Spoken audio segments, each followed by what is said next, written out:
সালামু আলাইকুম। বুয়েট অলরেডি তাদের ভর্তি পরীক্ষা সম্পন্ন করে ফেলেছেন। দেশের ইঞ্জিনিয়ারদের মধ্যে একটা বড় অংশ যারা কিনা রুয়েট চুয়েট কুয়েট থেকে গ্র্যাজুয়েশন সম্পন্ন করার স্বপ্ন দেখছে, তাদের ভর্তি পরীক্ষা আগামী কিছুদিন পর ইনশাল্লাহ সম্পন্ন হবে। সিকে রুয়েট অ্যাডমিশন টেস্ট। তো সিকে রুয়েট অ্যাডমিশন টেস্টের আগে একটা স্টুডেন্টের মাথায় যেই কোশ্চেনগুলো সব থেকে বেশি ঘুরপাক খায়, অ্যাকচুয়ালি সেই কোশ্চেনগুলো আমার মনে হয় এখানে পুরোটাই কভার করা আছে। প্রথমত, ভাই কোথা থেকে পড়বো? আমি যদি একটা ভালো পজিশন হোল্ড করতে চাই, আলটিমেটলি আমার কোথা থেকে পড়া উচিত, কোন জায়গা থেকে আমি প্রিপারেশনটা স্টার্ট করব, এই জিনিসগুলো একটা স্টুডেন্টের মাথায় প্রাইমারি কোশ্চেন হিসেবে আমরা জানি।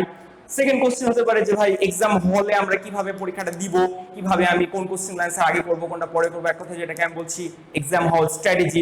এরপরে চলে আসে যে ভাই পরীক্ষা দেওয়ার পর রেজাল্ট দেওয়ার আগ পর্যন্ত যেই কোশ্চেনটা একটা স্টুডেন্টের মাথায় সব থেকে বেশি ঘুরপাক খায় এবং এটা নিয়ে সব থেকে বেশি প্রবলেম ক্রিয়েট হয় একটা স্টুডেন্টের মধ্যে, সেটা হচ্ছে কাট মার্কস কত থাকবে। প্রত্যেকটা পরীক্ষা দিয়ে বের হয়ে একটা স্টুডেন্টের সব থেকে বড় চিন্তা কাট মার্কস কত থাকবে, আমার চান্সটা হবে কি হবে না। তো এই জিনিসগুলো নিয়ে আজকে আমি একটু কথাবার্তা বলবো। এরপর আমি স্পেশালি এই পয়েন্টটা লিখেছি তাদের জন্য যাদের কাট মার্কস নিয়ে কোনো চিন্তা ভাবনা নাই, পরীক্ষা দিয়ে বের হয়ে যারা এই কথাটা বলতে পারবে যে আলটিমেটলি আমার চান্স পাওয়ানোর সমস্যা নেই, আমার সমস্যাটা হচ্ছে একটা ভালো পজিশন হোল্ড করা, আমার একটা ভালো পজিশনে চান্স লাগবে। তো এই বিষয়গুলো নিয়ে আজকে আমি কথাবার্তা বলবো। আলটিমেটলি আমার রোয়েট ট্রিপলিতে পজিশন কিভাবে থার্ড হয়েছিল, আমি কিভাবে পজিশনটা হোল্ড করতে পারছিলাম, এই জিনিসগুলো আজকে তোমাদের সামনে আমি শেয়ার করবো আলটিমেটলি। তো প্রথমে যে জিনিসটা নিয়ে কথা বলতে যাচ্ছি সেটা হচ্ছে ভাই কোথা থেকে পড়বো, আলটিমেটলি আমার পড়ার সোর্সটা কোথা থেকে হবে। তো যদিও চুয়েট কুয়েট রুয়েট একসঙ্গে পরীক্ষা নিচ্ছে, বাট আলটিমেটলি তাদের কোশ্চেনের প্যাটার্ন কিন্তু কোনোভাবে চেঞ্জ হবে না। কারণ কি, তারা আগে ইঞ্জিনিয়ারিং ইউনিভার্সিটি হিসেবে পরীক্ষা নিত, এখন তিনটা ইঞ্জিনিয়ারিং ইউনিভার্সিটি একসঙ্গে পরীক্ষা নিচ্ছে। দ্যাট মিনস তাদের যেটা রিকোয়ারমেন্ট, তারা স্টুডেন্টের ভেতর থেকে যে কোয়ালিটি গুলো চায়, সেই কোয়ালিটির কিন্তু কোনো পার্থক্য আসছে না এবারও। এর আগের বছর আমরা যেটা দেখেছি সেটা হচ্ছে এখানে ক্যালকুলেটর ইউজ করা যেত, এবারও যাবে, কোনো সমস্যা নাই। এর আগের বার যেটা আমরা দেখছি সেটা হচ্ছে এখানে ক্রিয়েটিভ জিনিসপাতিগুলো একটু বেশি ফোকাস করা হয়, যেগুলো মেমোরাইজিং টাইপের জিনিসপাতি সেগুলো স্কিপ করে যাওয়া হয় আমাদের এই ইঞ্জিনিয়ারিং ইউনিভার্সিটিগুলোতে। এবারও এই জিনিসগুলোর ব্যত্যয় ঘটবে না। সব থেকে তোমাদের বড় সুখবর যেটা আমি তোমাদের দিতে চাচ্ছি সেটা হচ্ছে যে 20 ব্যাচ হিসাবে গত বছর আমরা যখন সিকে রুয়েট অ্যাডমিশন টেস্টে প্রথম বসেছিলাম, আমাদের কিন্তু কোনো এক্সপিরিয়েন্স শেয়ার করার মতো কেউ ছিল না যে তাদের আগে, মানে আমাদের আগে কেউ পরীক্ষা দিয়েছে তাদের কাছ থেকে আমরা এক্সপিরিয়েন্স গুলো একটু শেয়ার করব, এই ধরনের কোনো অপশন কিন্তু আমাদের ছিল না। কিন্তু আমাদের ব্যাচ যেহেতু তোমাদের আগে পরীক্ষা দিয়েছে, আমরা কিন্তু তোমাদের কিছু সাজেশন দিতে পারি যে পরীক্ষার হলে তুমি কিভাবে বসবা, তুমি কিভাবে পরীক্ষা দিবা, আলটিমেটলি তোমার স্ট্র্যাটেজি কেমন হবে। দ্যাটস ওয়াই আমি তোমাদের যেটা বলবো, আমি যেটা করছি সেটা হচ্ছে বাংলা ভাষায় উদ্ভাসের ইঞ্জিনিয়ারিং কোশ্চেন ব্যাংকের যে এমসিকিউ গুলো আছে সেটা যেন তোমার মিস না যায় কোনোভাবে। এই বইটাকে তোমার পুরোপুরি হজম করা লাগবে, প্রথমত এমসিকিউ পার্টটা। দ্বিতীয়ত যারা একটা ভালো বেসমেন্ট আশা করতেছো, যারা চাচ্ছ যে হ্যাঁ আমার পজিশন হোল্ড করা লাগবে একটা, তারা অবশ্যই রিটেন পার্টটাকে পুরোপুরি হজম করে ফেলবা।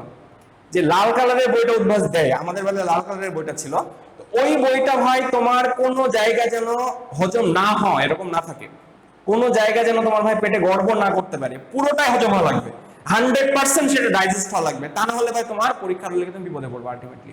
ওই বইটাতে প্রথমত ফোকাস করো। অর্থাৎ প্রথম পয়েন্টটা কি থাকবে আমার, কোথা থেকে পড়বো, এখানকার প্রথম পয়েন্টটা থাকবে আমার ইঞ্জিনিয়ারিং কোশ্চেন ব্যাংক। ঠিক আছে, ইঞ্জিনিয়ারিং কোশ্চেন ব্যাংক সম্পর্কে যেন তোমার কোনো জায়গায় প্রবলেম ফেস না হয়। প্রত্যেকটা পয়েন্ট, ওই পয়েন্টটাকে ঘুরিয়ে পেঁচিয়ে দিলে তুমি কিভাবে অ্যান্সার করবে, প্রত্যেকটা ইস্যু তোমার ভালো মতো জানতে হবে প্রথমত। এখন এরপর যদি বলি ভাই এরপরে আমি কি পড়বো, এরপরে তোমার যদি সময় থাকে তুমি ইঞ্জিনিয়ারিং কোশ্চেন ব্যাংকটা দরকার হলে তুমি দুইবার পড়বা, সমস্যা নেই। আলটিমেটলি দুইবার পড়ার পর সম্পূর্ণটা সম্পর্কে তোমার যখন আইডিয়া একদম 100% ক্লিয়ার, এখান থেকে কোনো কোশ্চেন বললে আমি ভুলবো না বা আমার মিস হবে না, এটাকে যদি একটু ঘুরাই পেঁচিয়ে দেয় আমার এখানে মিস্টেক ক্রিয়েট হওয়ার কোনো চান্স নাই, যখন তুমি এটা শিওর হয়ে গেলা, এরপর তুমি যেটা করতে পারো সেটা হচ্ছে ভার্সিটি এই ইউনিটের কোশ্চেন ব্যাংকটা তুমি করে ফেলতে পারো। ঠিক আছে, ভার্সিটি ইউনিটের কোশ্চেন ব্যাংক তুমি করে ফেললে আমার মনে হয় যে সিকে রিলেটেড অ্যাডমিশন টেস্টের কোশ্চেন রিলেটেড প্রবলেমগুলো তুমি ফেস করবে না, যে ওখানে গিয়ে আমি কি ধরনের প্রবলেম পাবো, সেগুলো কিভাবে অ্যান্সার করবো। এখন কথা হচ্ছে ভাই আমি ভার্সিটি কিউবির সাথে ইঞ্জিনিয়ারিং কোশ্চেন ব্যাংকের সঙ্গে ভার্সিটি এই ইউনিটটাকে কেন যুক্ত করলাম, এটা যুক্ত করার কারণ আছে। কারণটা হলো যে ইঞ্জিনিয়ারিং কোশ্চেন ব্যাংক মেইনলি কি বিষয়ে ফোকাস করে, এখানে কেমিস্ট্রির পার্টটুকুতে তোমার কিন্তু যেগুলো পয়েন্ট তোমার একটু মেমোরাইজ করে রাখা দরকার, যে ইনফরমেশন গুলো, এই ইনফরমেশন গুলো কিন্তু ফোকাস করে। এখন তোমার কোশ্চেনটা ফিজিক্স এবং ম্যাথ এই দুইটার প্যাটার্ন চেঞ্জ হবে না, আলটিমেটলি ইনশাআল্লাহ প্যাটার্ন চেঞ্জ হবে না। বাট যদি কেমিস্ট্রিতে ম্যাথ দেওয়ার পরিবর্তে তোমার থিওরিটিক্যাল জিনিসপত্রগুলো একটু বেশি দিয়ে ফেলে, সেই জিনিসটা কিন্তু তোমার কভার করবে এই ভার্সিটি এ ইউনিট কোশ্চেন ব্যাংক। ঠিক আছে, এটা ভালো মতো ফোকাস রাখবা। তাহলে এখান থেকে একটা জিনিস তুমি সিদ্ধান্তে আসতে পারো, সেটা হচ্ছে তোমার সামনে সময় কম, তুমি চাচ্ছ যে হ্যাঁ ভার্সিটি এ ইউনিটের কোশ্চেন ব্যাংকটা আমি একটু পড়ে যাব, সেক্ষেত্রে তুমি কি করবা? তুমি সেই ক্ষেত্রে যেটা করবা সেটা হচ্ছে ভার্সিটি এ ইউনিটের শুধুমাত্র কেমিস্ট্রি পার্টটা দেখে যাও, অনলি কেমিস্ট্রি পার্টটা, যদি তোমার সময়টা কম থাকে। আর যদি তোমার হাতে প্লেন্টি অফ টাইম থাকে, সেক্ষেত্রে তুমি যেটা করবা সেটা হচ্ছে পুরোটাই দেখে যাও, ভার্সিটি ইউনিটের পুরোটাই দেখে যাও। আর যদি সময় না থাকে, তুমি আলটিমেটলি শুধুমাত্র এই কেমিস্ট্রি পার্টটুকু দেখে যাও। ফাইন।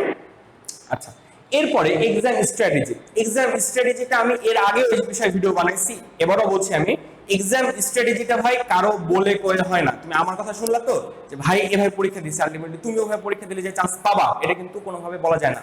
বাট আমি আমার অভিজ্ঞতাটা যদি শেয়ার করি, আমি যেটা করছিলাম সেটা হচ্ছে আমার প্রথমত টার্গেট ছিল আমার চান্স পাওয়া লাগবে। ফাইন। আমাদের ভর্তি পরীক্ষাটা হয়েছিল 500 মার্কসের, এবারও কিন্তু ভর্তি পরীক্ষা 500 মার্কসের মধ্যে। তো 500 মার্কসের ভর্তি পরীক্ষা দিতে গিয়ে আমার টার্গেটটা ছিল প্রাইমারিলি 400, 500-র ভিতরে আমার টার্গেট ছিল 400। এখন 400 মার্কস গ্যাদার করার জন্য আমি যেটা দেখলাম সেটা হচ্ছে ফিজিক্স আর ম্যাথ, এই দুটোতে মোটামুটি ভাবে ফিজিক্সে 25টা, ম্যাথে 25টা, এই 50টা কোশ্চেনের ভিতর আপ টু 45 আমার মোটামুটি ভাবে অনুকূলে আছে, আমি 45টা কোশ্চেন অ্যান্সার পারি, একটু ট্রাই করলে পারবো। তো এই 45টা কেমিস্ট্রি থেকে আমি দেখলাম মোটামুটি 15 থেকে 20টা মতো কোশ্চেন আমার অনুকূলে আছে, এগুলো আমি করে ফেললাম। আমি ইংলিশটা প্রথমে ধরে নাই, ইংলিশটা আমি মনে করছিলাম বা বাসা থেকে এরকম চিন্তা ভাবনা করে গেছিলাম যে আলটিমেটলি ইংলিশে আমি একটা কোশ্চেন অ্যান্সার দিতে পারবো না, এটা মেন্টালিটি সেটআপ দিয়ে আমি পরীক্ষা দিতে বসছি। এবং যখন আমি ইংলিশটা বাদ দিয়ে ফেললাম যে হ্যাঁ ঠিক আছে ইংলিশ থেকে আমি কোনো অ্যান্সার করতে পারবো না, তখন কি করতে হবে আমার, আমার কিন্তু ফিজিক্স আর ম্যাথ, যে দুটোতে আমার বেসিকটা ক্লিয়ার আছে, সেখানে কিন্তু বেশি মার্কস গ্যাদার করার ট্রাই করতে হবে। ঠিক আছে, আলটিমেটলি তোমার মার্কসটা তোমার টার্গেট অনুযায়ী থাকা লাগবে। আমি কাট মার্কস নিয়ে কিন্তু এখনো কথা বলিনি, আমি যেটা বলতেছি সেটা হচ্ছে আমার টার্গেট ছিল 400 মার্কস। এখন 400 মার্কস গ্যাদার করতে গিয়ে আমি যখন দেখলাম ওকে ফাইন, আমি ফিজিক্স আর ম্যাথ থেকে মোটামুটি ভাবে কমন পেয়ে গেছি, আমি সেগুলো অ্যান্সার করে ফেললাম, কেমিস্ট্রিটা মোটামুটি করে ফেললাম, আমি দেখলাম অলমোস্ট আমার 400-র মধ্যে 390 বা 380 এরকম কিন্তু কোশ্চেন করা অ্যান্সার করা কমপ্লিট। ঠিক আছে, আমি এটা নিয়ে কথা বলে ফেলছি, এটা নিয়ে এখন কথা বলছি।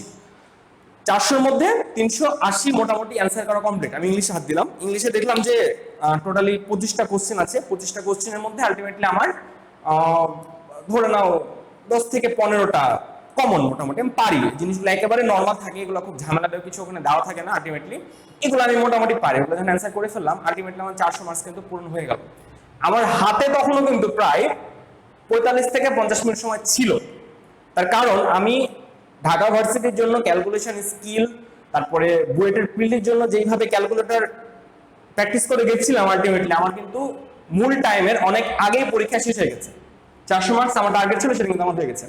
বাকি যে সময়টুকু ছিল, এই সময়টুকুর মধ্যে আমি যেটা করলাম সেটা হচ্ছে বাকি ম্যাথগুলোকে একটু অপশন টেস্ট করে দেখার ট্রাই করলাম, যে হ্যাঁ আমি কোশ্চেন থেকে অ্যান্সার আসতে পারছি না, অপশন থেকে আমি মানে অ্যান্সার থেকে কোশ্চেনে যেতে পারি কিনা কোনোভাবে। এগুলো ট্রাই করতে করতে মোটামুটি ভাবে আরো 400 বাদ দিয়ে আরো অলমোস্ট 60 মার্কস অ্যান্সার আমি করে ফেলেছিলাম অলরেডি। 60 মার্কস অ্যান্সার বলতে ফিজিক্স কেমিস্ট্রি ম্যাথের মধ্যে যেগুলো বাকি ছিল, এই বাকিগুলোর মধ্যে আরো মোটামুটি 10টা বলতে আমি সবই পূরণ করে আসছি ওখানে, অ্যাকচুয়ালি ফিজিক্স কেমিস্ট্রি ম্যাথের মধ্যে সবই পূরণ করে আসছি। তার মানে ইন টোটালে আমার 450 থেকে 460 মার্কস অ্যান্সার আমি ওখান থেকে করে আসছিলাম আর কি আলটিমেটলি। এখন তোমার যদি স্ট্র্যাটেজি হয়, এখানে সাপোজ মনে করো তোমার এখানে চাহিদা হচ্ছে 300 মার্কসের, 300 মার্কসের চাহিদা যদি হয় তোমার, তোমাকে আগে চিন্তা ভাবনা করতে হবে যে কোন সাবজেক্ট থেকে আমি কত মার্কস আহরণ করব। ঠিক আছে, তো আমি তোমাদের যেটা বুদ্ধি দেবো সেটা হচ্ছে ইংলিশটাকে স্কিপ করবা, মানে ইংলিশটা স্কিপ করা বলতে তুমি ওটাতে মার্কস ধরবা না, তুমি ধরে নিবা যে আমি ওখানে কোনো মার্কস পাবো না। ঠিক আছে, এটা ধরে নেওয়ার পর তাহলে তোমার 300 মার্কসের জন্য তিনটা সাবজেক্ট থেকে 100 100 100 করে পাওয়া লাগবে। 100 100 করে পাওয়ার জন্য আলটিমেটলি তোমার 25টা কোশ্চেনের মধ্যে 16 থেকে 17টা বা 18টা তুমি ধরে রাখো, 18টা কোশ্চেন অ্যান্সার তোমার কিন্তু করা লাগবে প্রত্যেকটা সাবজেক্ট থেকে। 18টা কোশ্চেন পারলে তোমার যেখানে হয়ে যাচ্ছে, তুমি সেখানে কেন বাকি অ্যান্সারগুলোর জন্য প্যারা নিচ্ছ? এটা হচ্ছে আমার কথা। আলটিমেটলি তোমার যতটুকু দরকার তুমি ততটুকুর উপর ফোকাস রাখো, এবং ততটুকু মার্কস পেয়ে গেলে আলটিমেটলি তুমি তখন আপডেট করার ট্রাই করো যে তোমার সাবজেক্টটা যেন পেছন দিক থেকে সামনের দিকে যায়। Okay fine. আচ্ছা, এখন কাট মার্কস নিয়ে যদি আমি একটু কথাবার্তা বলি, আমাদের ব্যাচে মোটামুটি ভাবে যারা 300 মার্কসে অ্যান্সার করেছে তারা কিন্তু ভালোভাবে চান্স পাইছে, মোটামুটি ভালোভাবে চান্স বলতে ওয়েটিং লিস্ট থেকেও চান্স পাইছে আর কি। আর মেরিট লিস্টে যদি তুমি চান্স পেতে চাও তাহলে আমি বলবো তোমাকে যে 350 অ্যান্সার করে আসো, মোটামুটি ভাবে শিওর হয়ে 350 অ্যান্সার করে আসো। কাট মার্কসের জন্য 300 থেকে 350 অ্যান্সার করে আসো। এবং মজার বিষয় হচ্ছে এটা, এমনও অনেকে লাস্টে ওয়েটিং থেকে চান্স পেয়েছে যাদের অ্যান্সার করা ছিল মাত্র 250 মার্কসের, অর্থাৎ 250 500 মার্কসের মধ্যে 250 অ্যান্সার করে এসছে, তারাও কিন্তু লাস্ট শেষের সাবজেক্টগুলোতে কিন্তু ওয়েটিং লিস্টে চান্স পেয়েছে। তার মানে তুমি যদি একটা আইডিয়া করতে চাও, আইডিয়াটা হবে এরকম, তুমি যদি মেরিট লিস্টে চান্স পেতে চাও আলটিমেটলি 300 থেকে 350 টার্গেট করে আগাও, তাহলে তুমি মেরিট লিস্টে চান্স পাবা আলটিমেটলি 3000 বা 32-এর মধ্যে তোমার একটা সিরিয়াল আসবে সিকিউরিটি অ্যাডমিশন লিস্টে। আর যদি তোমার মনে হয় যে না ভাইয়া আমার মেরিট লিস্ট দরকার নাই, একটা সাবজেক্ট দরকার, তুমি 250 মার্কসের অ্যান্সার করে আসতে পারলে তোমার কিন্তু চান্স মোটামুটি ভাবে নিশ্চিত বলা যায়। এখন অ্যান্সার করে আসতে পারা আর সঠিক অ্যান্সার করে আসতে পারা, এই দুটো জিনিসের ভিতরে কিন্তু হিউজ ডিফারেন্স আছে ভাই, এটা বুঝতে হবে। তুমি অ্যান্সার করবা এমন ভাবে যে যেটা তুমি অ্যান্সার করছো সেটা যেন কোনোভাবে পেনাল্টি খাওয়ার সম্ভাবনা না থাকে, অর্থাৎ একদম কাট মার্কস তোমার পাওয়ার ট্রাই করতে হবে। তুমি একদম অ্যাকুরেটলি 20টা দাগায় আসো, কিন্তু 20টা যেন সঠিক হয়, এই 20টার ভিতরে যেন ভুল না হয়। এরপর তুমি যেন নিজেকে আপডেট করার ট্রাই করবা যে হ্যাঁ ঠিক আছে আমি চান্স পাওয়ার মতো মার্কস পেয়ে গেছি, বাকি যে মার্কস গুলো আছে, বাকি যে এমসিকিউ গুলো আমি হাত দিই নাই, ওই এমসিকিউ গুলোর ভিতরে যেগুলো 50% তোমার সম্ভাবনা মনে হচ্ছে এরকম ম্যাথ তুমি দাগায় আসতে পারো 8-10টা, তাহলে কি হবে ওগুলোর ভিতর থেকে কিছু ভুল যাবে, কিছু ঠিক হবে, দুটো মিলে কিন্তু মেকআপ হয়ে যাবে মোটামুটি। বাট আলটিমেটলি তোমার এই 250 মার্কসের অ্যান্সার কিন্তু জেনে বুঝে দেখে শুনে করে আসতে হবে, এটা নিয়ে কিন্তু কোনো ফাইজলামি করা যাবে না ভাই, এটা মনে রাখবা ভালো করে। ওকে, এখন আমি আমার বিষয়টা আগে বলে দিয়েছি যে আলটিমেটলি আমার টার্গেট ছিল মোটামুটি 400 মার্কসের অ্যাপ্রক্সিমেটলি অ্যান্সার করার পর আমার যেটা মনে হলো যে আমার হাতে সময় আছে, আমি একটু অন্য ম্যাথগুলো একটু ট্রাই করি, অন্য কোনোভাবে ট্রাই করি, যেমন ত্রিকোণমিতির ম্যাথের কথা আমি অল টাইম বলি। সাপোজ মনে করো ত্রিকোণমিতির একটা সূত্র দেওয়া আছে cos 2x equals to what, ঠিক আছে, এই কোশ্চেন তোমার দেওয়া আছে cos 2x equals to what, নিচে 4টা অপশন আছে, তুমি এটার সূত্র জানো না, তুমি কি করবে আলটিমেটলি তুমি x এর একটা ভ্যালু ধরে নাও, x এর ভ্যালু সাপোজ মনে করো তুমি 30 ডিগ্রি ধরে নাও, এখানে যদি x এর ভ্যালুটা 30 ডিগ্রি হয় আলটিমেটলি নিচে যতগুলো অপশন আছে প্রত্যেকটা অপশনে কিন্তু তোমার এই মানটা 30 ডিগ্রি হবে। যদি সবগুলো মান 30 ডিগ্রি হয় তুমি আলটিমেটলি চেক করে দেখো যে কোনটার অ্যান্সার তোমার এই মানের সঙ্গে মিলছে, যেটা তোমার মিলবে সেটা তোমার অ্যান্সার। তো এই জিনিসগুলো করার জন্য আলটিমেটলি আমার যেটা মনে হয় লাস্টের ঠান্ডা মাথা, এটা খুব ইম্পর্টেন্ট, তুমি এই মার্কসটা মোটামুটি ভাবে টোটাল টাইমের 2/3 টাইমের ভিতর গ্যাদার করে ট্রাই করবা, বাকি যে 1/3 সময় থাকবে ওই সময়টুকুর মধ্যে তুমি ট্রাই করবা বাকি যে ম্যাথগুলো এখান থেকে তুমি কিছু পারো কিনা, কারণ এই মার্কসটা তোমাকে চান্স পেতে হেল্প করবে। আর যেই মার্কসটা তুমি পরবর্তীতে বোনাস হিসাবে পাবা, যেই অ্যান্সারটুকু তুমি পরবর্তীতে সাহস করে দিয়ে আসবা, সেটা কিন্তু তোমার পজিশনটাকে হোল্ড করতে হেল্প করবে, তুমি কোন ডিপার্টমেন্টে চান্স পাবা আলটিমেটলি এই জিনিসটা হেল্প করবে, তুমি এই জিনিসটা তোমার ইনশিওর করতে হেল্প করবে। আলটিমেটলি কেউ যদি মনে করে যে আমার ভালো একটা ডিপার্টমেন্টে, ভালো একটা সাবজেক্টে, ভালো একটা পজিশন চাই, সেক্ষেত্রে আমি তাদেরকে বলবো তোমরা টার্গেট রাখো মোটামুটি আমার মতোই এই 400-র আশেপাশে, ঠিক আছে, মোটামুটি ভাবে 400-র আশেপাশে টার্গেট রাখো, কারণ 400-র আশেপাশে পাইলে তুমি ট্রিপলিতে একটা ভালো পজিশন হবে, এটা ফর শিওর, এখানে কোনো ডাউট নাই।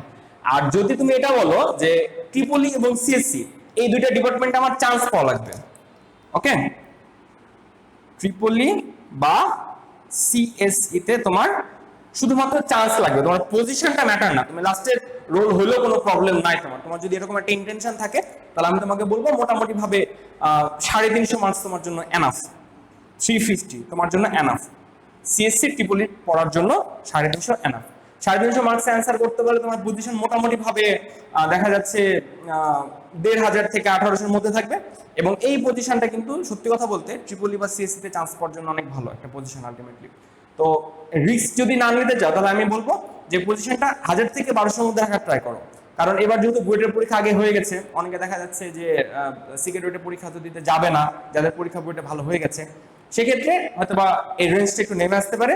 আমি তোমাদের সাজেশন দিব সেটা হচ্ছে 350-এর অ্যান্সার করার ট্রাই করো +-20, তাহলে তোমার পজিশন যদি 1000 থেকে 1200-এর মধ্যে থাকে আলটিমেটলি তোমার ট্রিপলি বা সিএসসি মতো সাবজেক্টগুলো তুমি পেয়ে যাও। আর যদি তোমার পজিশনটা 500 থেকে 600 বা এরকম আশেপাশে থাকে তুমি কিন্তু ভালো পজিশন মেক করতে পারবা, প্রথম দেখা যাচ্ছে 1 থেকে 10-এর মধ্যে পজিশন তোমার চলে আসবে কোন একটা পার্টিকুলার ভার্সিটিতে বা কোনো একটা পার্টিকুলার ডিপার্টমেন্টে আলটিমেটলি। তো এই কোশ্চেনগুলো আলটিমেটলি আমার মনে হয় প্রত্যেকটা স্টুডেন্টের মাথায় থাকে সিকিউরিটি অ্যাডমিশন টেস্টের আগে বা যে কোনো অ্যাডমিশন টেস্টের আগে। আমি আশা করি কোশ্চেনগুলো মোটামুটি ভাবে তোমাদের কভার করতে পেরেছি, তোমাদের পরীক্ষার স্ট্র্যাটেজি সম্পর্কে বলতে পেরেছি, তোমরা কোথা থেকে পড়বা সেগুলো সম্পর্কে বলতে পেরেছি। এখন আরেকটা কথা আমি তোমাদের জাস্ট আরেকটু বলবো, সেটা হচ্ছে ইংলিশ নিয়ে খুব বেশি কোশ্চেন আসছে, যে ইংলিশটা ভাই কিভাবে পড়বো। ইংলিশের বিষয়ে আমি তোমাদের যেটা বলবো সেটা হচ্ছে, এখন তুমি যদি মনে করো যে ইংলিশের প্রিপারেশন নেবে, এটা কিন্তু একটা বোকামি। ইংলিশের প্রিপারেশন নেওয়ার সময় এখন না। অলরেডি ছোট থেকে এই পর্যন্ত তুমি যা পড়েছো ইংলিশে, তোমার জন্য সেটা এনাফ। তুমি এখন যেটা করতে পারো সর্বোচ্চ, সেটা হচ্ছে তুমি উদ্ভাসের ইংলিশের যে কোশ্চেন ব্যাংকটা আছে, যেটা ইঞ্জিনিয়ারিং রিলেটেড, এই কোশ্চেন ব্যাংকটা তুমি নিয়ে একটু সলভ করতে পারো, এটা তোমার জন্য এনাফ হবে। আর এর থেকে বেশি ওয়েস্ট এখান থেকে করা, মানে টাইম ওয়েস্ট এখানে করার থেকে আমি যেটা প্রিফার করি সেটা হচ্ছে, তুমি ইংলিশে আলটিমেটলি 10টা মার্কস পাওয়ার থেকে তুমি ফিজিক্সে 10টা মার্কস পাওয়ার ট্রাই করো, ওখানে 10 মার্কস বেশি পাওয়া তোমার জন্য অনেক ইজি। ইংলিশ নিয়ে খুব বেশি চিন্তা করো না, আলটিমেটলি তোমার যদি কোশ্চেন ব্যাংকটা সলভ করা থাকে তোমার জন্য এটা এনাফ আই থিঙ্ক। এই সম্পর্কিত আরো যদি কোনো কোশ্চেন তোমাদের কারো কাছে থেকে থাকে, আলটিমেটলি তুমি আমাকে জানাবা, কোনো সমস্যা নাই, আমি ট্রাই করবো পার্সোনালি হলেও তোমাদের বিষয়গুলোকে সলভ করে দেওয়ার জন্য। Thank you.